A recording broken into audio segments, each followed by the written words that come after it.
everybody! Welcome to Living Traditions Homestead.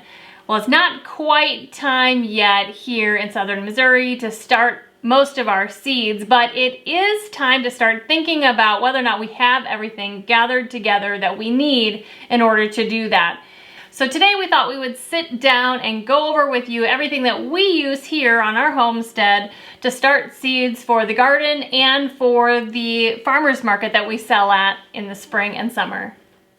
Now, starting seeds is one of those things where it seems like everybody has their own way to do it and the way that they like to do it. So today we're showing you our way, but be aware that there are lots of different ways you can do it, depending on the scale that you're trying to do. You can, start things in yogurt cups or old soup cans, whatever you want to do, but we're showing the way that we do it so that we can get the most plants in the smallest amount of space while they're in the house, and then be able to expand once we get them out to our greenhouse. So let's just get started and start talking about the things we're going to be using this winter and early spring to start our seeds in the house. And we're going to start off with seed starting mix. Now, we prefer to start our seeds in a seed starting mix because it's very light and fluffy, and it allows the seeds to germinate and take root in a soil medium that is not hard for them to grow in. Now, seed starting mix is generally just peat moss and vermiculite, maybe some perlite in there too, but we prefer to use a seed starting mix. This bag from Jiffy is a really great seed starting mix. You can pick this up at Walmart. This bag is actually like $5 at Walmart, and so this is very handy, especially if you're going to be starting seeds on a pretty small scale. Now, if you're getting into a bigger scale growing, you can check with greenhouse wholesale companies, and they might have like the giant big bags. Right. So we definitely do recommend starting your seeds in a seed starting mix like this, but then once they're grown, once they've got their first set of leaves, then that's when if you're going to transplant them into a bigger pot, before you actually get them in the garden, then you want to use something that has a little more nutrients. This is really good for starting them, but it doesn't have much nutrients in it. It's just a medium to get them started. So potting mix, if that's all you can find, or if that's just what you have around, it's fine to start your seeds in. They might struggle a little bit more trying to get their roots established right at first. If you can grab some of this, that would be great. Also, one thing to keep in mind is that some of the companies that sell either seed starting mix or potting soil, you want to really pay attention to the ingredients because some of them already have chemical fertilizers or other types of chemicals within their soils. And if you're hoping to grow things more on the organic side, you do want to pay attention to that. It's amazing how many of them will sneak either a slow release fertilizer in there or just something that's already in the soil. So make sure you're looking at that. Another thing I want to add about the seed starting mix is that when you get it in the bag, it is so dry. And you'll want to put it into another container and add water and mix and mix and mix until it's nice and moist. Not soggy, but definitely moist in your hand. Just pouring this right into your plug trays or your pots, it's going to take forever for that to soak up enough water for it to be a good environment to start the seeds. You definitely don't want to fill it with just the dry seed starting mix and put your seed in there and then just water. That's just not going to work very well. So let's move on to what we use for actually starting our seeds in. Now, I would say 99% of the time we start our seeds in one of these right here. This is called a plug tray. These come in different sizes, but the size that we use are these right here, which hold 72 plants at a time. Now, we do this for a lot of different reasons. One thing is that we actually, we can fit a lot more plants in our space by using these plug trays because we can fit 72 plants right here.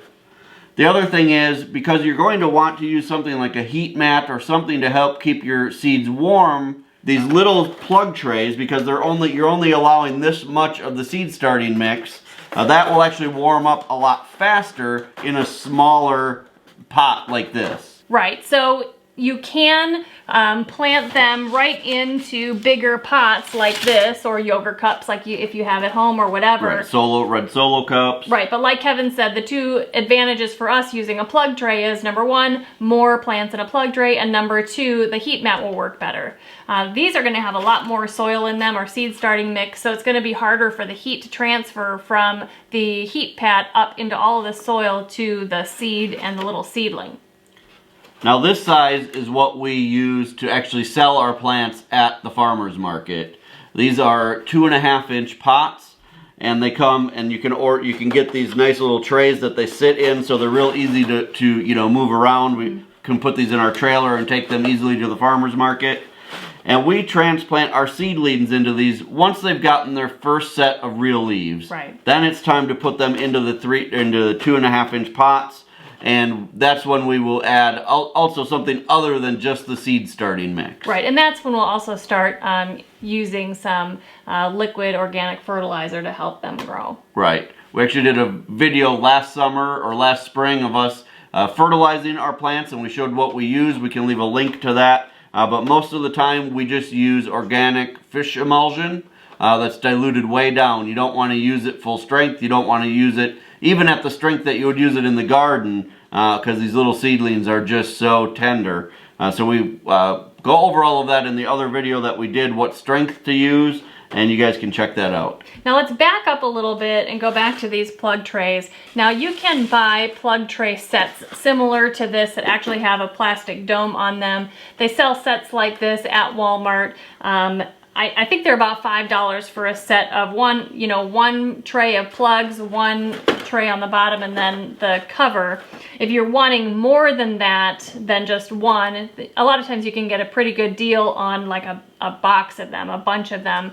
And we are recommending you check out growersolution.com for that. They sell greenhouses, which we have, but they also sell a lot of these planting needs that you have, as well as some plants, so check them out for that. Right. It's a great place for the home gardener who may need more than just a one or two of something, but doesn't need as much as a professional nursery would do.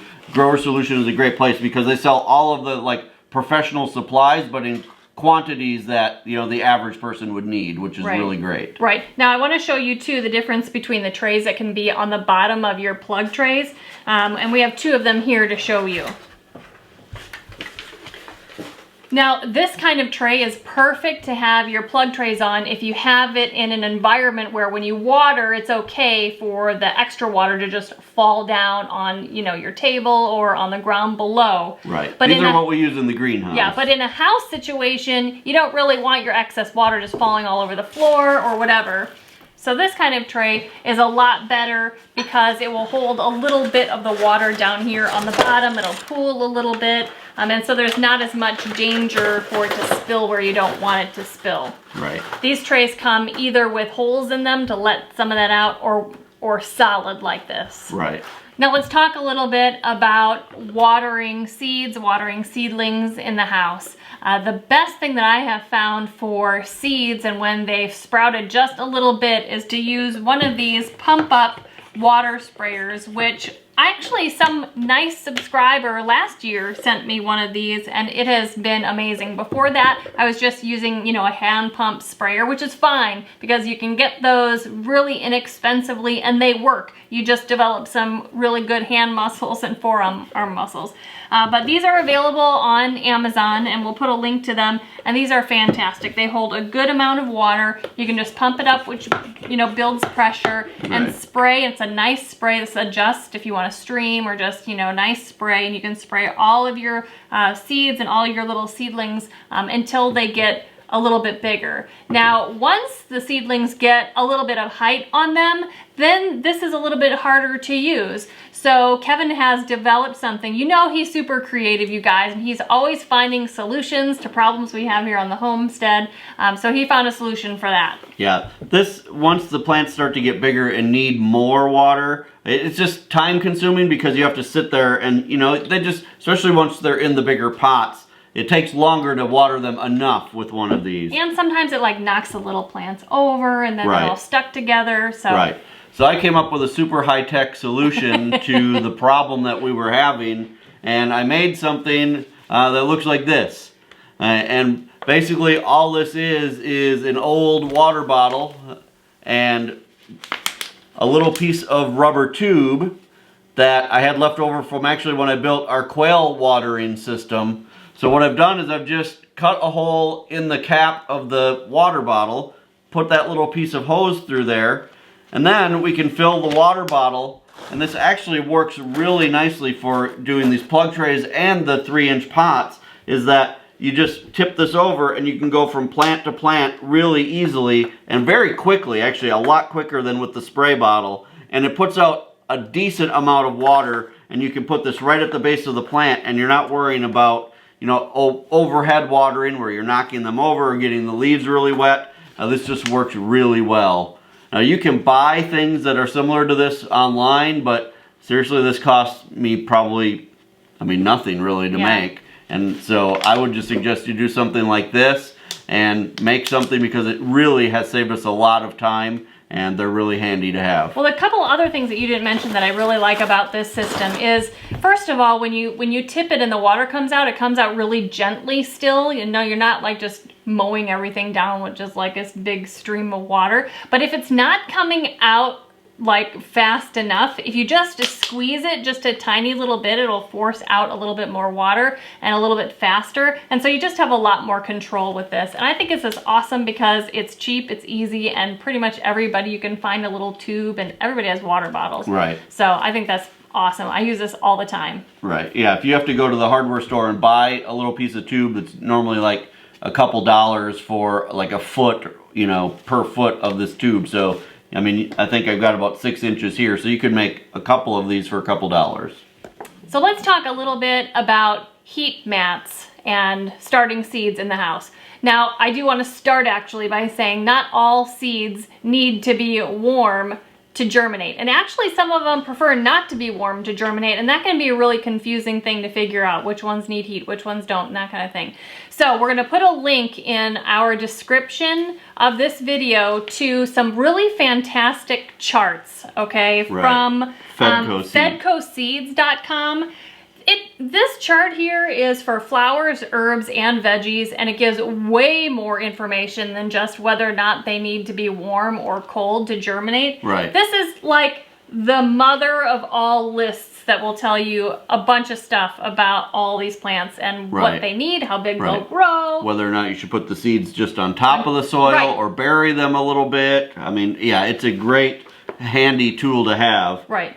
And so these are the kind of lists that I print out and I put in like page protectors in my binder, because inevitably I can't find this link the next year, or I can't find the pages that I printed out. And sometimes websites just go away. Right, exactly. So make sure that you go there, check it out. We don't have any affiliation with them. We just like this information. So check this out. We'll put a link below.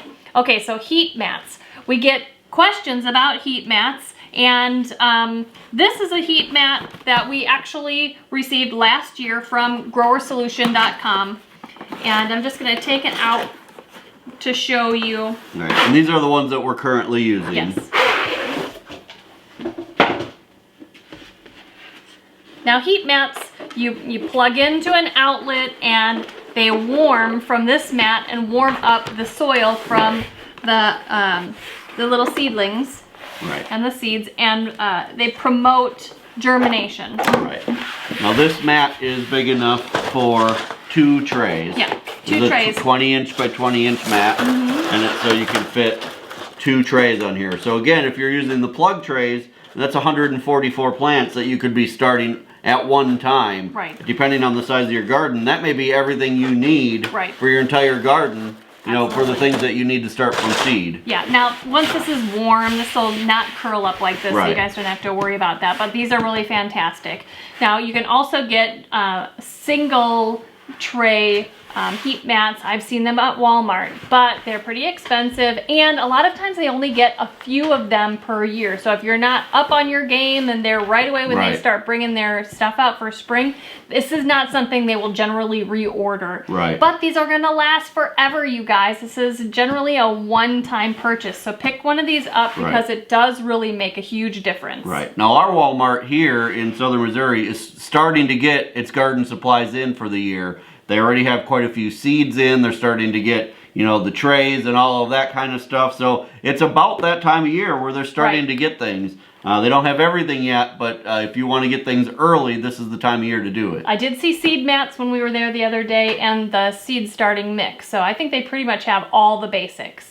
Okay, so let's put this away and we can move on to lighting, because we do get a lot of questions about lighting, and we want to tell you what we do and what works well for us. Right. So lighting is another one of those areas where we really don't do anything very fancy at all. In fact, I just ordered some new lights because we're expanding our area where we're starting seeds this year. And so I thought I'd show you. I haven't even installed them yet. I'll show you what we use. So we use just a standard fluorescent shop light. I've looked at actual grow lights. I've done a lot of research and reading about it. And for what we are doing, there's really no need to spend the money on fancy grow lights. Now, that's not saying that the fancy grow lights don't work better, because I'm sure that they do. But we've been starting seeds this way now for the better part of 15 years, and it has worked out absolutely perfectly. So let's go over the differences, first of all, between a regular fluorescent light and the actual grow light, so you can understand that a little different. So they both, you know, obviously are a big light that you can hang over your plants. The actual fluorescent lights still give off a pretty wide range of colors of light, but the actual grow lights focus certain colors down on your plants. I believe it's the red and blue that they generate more of those two lights when they light your plants up, because those are really the two colors of light that make the plants grow the fastest. So even though the regular fluorescent lights like we use, here's the bulbs that I bought, these will give off those colors, just not as extreme as the actual grow lights. But like I said, the whole setup was about $20, where the actual grow lights for a 4-foot long grow light, you're looking at, you know, probably $60 or $70. And from what I've read, there's just not that big of a difference. So now I do want to talk a little bit about LED lights, because our local Walmart no longer carries shop lights that use bulbs. They still actually carry the bulbs, and I buy the bulbs there. But they don't carry the lights themselves anymore. They only have LED ones. You don't want to use those above your seed starting plants. And it comes back to the different colors of light. The LED lights that they use in the shop lights only give off white light. It's like pure white light. And that will not do much at all for your plants. You need that color spectrum, which is why a lot of times when you're looking at the grow lights, they'll say like full spectrum lighting.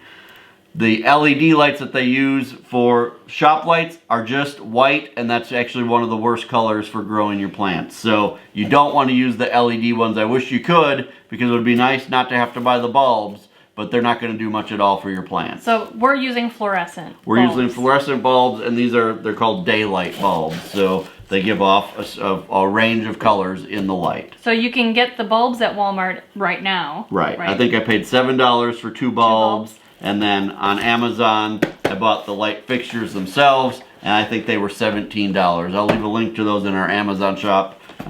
They're getting harder and harder to find. More and more companies are just going to the LED. When we start our seeds, we start them on shelves in the house. And I actually take two of these lights and put them side by side and attach them to a board, so that they're actually 4 bulbs deep. And that way, when we hang them over our trays, none of the plants are having to try to reach toward the lights. So I use 2 of these lights per shelf on our system that we use for starting seeds. So now that we've gone over all the equipment, we kind of showed you guys what we use, let's actually go down into it's a hallway really, where we start our seeds, and we'll show you the setup that we use. So now we're down in our seed starting area. What we use is just these, pretty inexpensive plastic shelves that we picked up at Walmart. We like these because they're plastic and it doesn't matter if they get wet, they're going to last pretty much forever, especially inside. So right now we're only starting a few plants for the new greenhouse that we're putting up, which hopefully we'll be able to get to work on again this weekend because it's supposed to be really nice out. But so we have our trays just lined up this way right now because we don't have a lot to put on here. Normally, when we're in full production mode and we're getting plants ready for the farmer's market and for our own garden, we actually put the trays this direction, which makes us be able to get more on the shelves.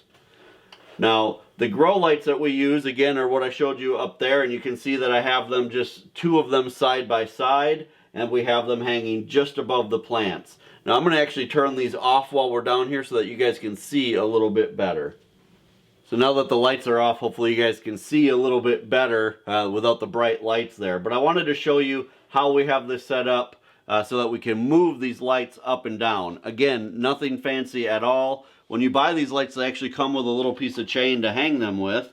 So I've just used a zip tie and put that around there. So now we have this little piece of chain that as we need to move them, I can just move it up and down the chain on these little hooks. So again, you don't have to have fancy things. You just need to have the right tools to make your plants grow correctly. Now while we're down here, I'll also show you guys an update on the self-watering planters that I made a couple weeks ago that I showed you guys. First of all, the ones that I've already had growing for a while are doing really well. This is the dill that I started, and you can see it's doing really well. Now again, because it's in the house, it's not going to grow as well as it would outside, but I think that's pretty cool. All of the seeds that I planted on that video are coming up now. This is the thyme. The basil is doing really well. I've got some chives growing. And oregano. Now the oregano and the thyme, they do take a little bit longer to get going. So I'm excited that they're all working and that self-watering system is actually doing really well. If you haven't seen that video, go check that out. It's great if you have limited time or limited space. You can make some of these and get your plants growing with really little work. So you guys, this is the way we do it here. There are lots of ways to start seeds. Not any one is better than the other. We just figured, hey, we do a lot of this. You guys enjoy seeing what we do, how we do it.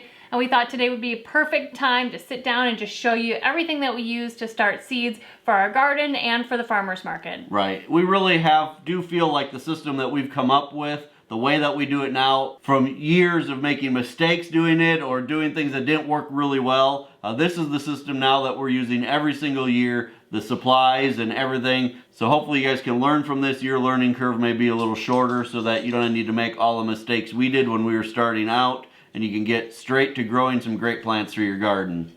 So if you're enjoying our videos, please make sure to hit the subscribe button below and share our videos with everybody on your social media. We appreciate it. That's what helps us the most. And until next time, thank you so much for stopping by the homestead. Take care and God bless. God bless.